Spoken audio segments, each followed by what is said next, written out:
Hey CHC, this is Coach Tristan. Welcome to TPTS Talk Chapter 4. In this edition of our TPTS Talk, I want to get into overtraining and undertraining. In a sport like CrossFit, it's really easy to want to do more to train our weaknesses, or to have a friend convince us to do extra next level training after class. While this can be a really good thing and can be really beneficial to your training, I just want to go over the dangers and signs of overtraining or doing too much. Overtraining can be defined as excessive frequency, volume, and intensity of training, which can lead to extreme fatigue, illness, or even injury. And often this is due to lack of sufficient rest, recovery, and even nutritional intake. Ideally, what we want to see with training is overwork, which causes a muscle breakdown, which will then lead to a temporary decrease in performance, which then leads to an increased tolerance to that work, and finally moving on to a taper in our training and recovery. What we're looking at avoiding is that overload stimulus causing acute fatigue, then overreaching, which is continuing to train more without the rest and recovery, which then leads to overtraining. Now, this overtraining can be something that lasts up to 6 months and has been known to ruin athletic careers, which we obviously don't want that to happen. And our big fear with overtraining is it leading to injuries.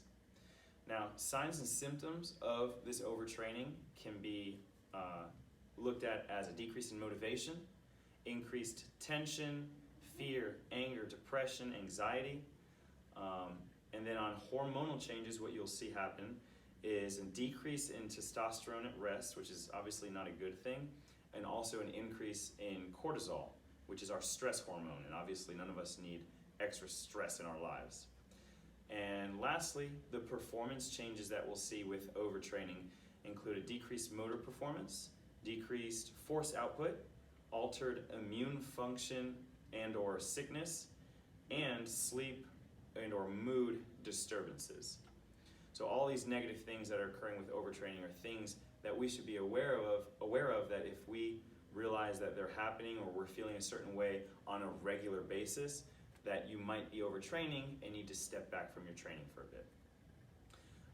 So the big 3 things to be careful of with this overtraining are your volume, your intensity, and your rate of progression, or just how fast you are progressing in your training and how many classes you're coming to. Now, the last thing I want to touch on today is on the flip side of things, instead of overtraining, but detraining. So detraining is in opposition to overtraining. It is the decrease in frequency, volume, and intensity of training, which can also lead to a decrease in performance.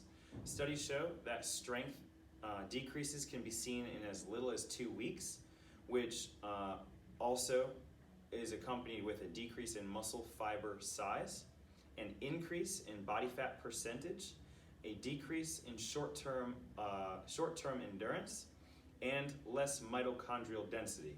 And if we think back to our 9th grade biology classes, that mitochondria is our powerhouse of the cell, it's our energy, and we don't want less of it, we want more of it. So detraining has all these negative side effects or negative connotations associated with it. So you have to make sure that you are coming to classes, you are doing CrossFit on a regular basis if you want to see the improvements that you want to see.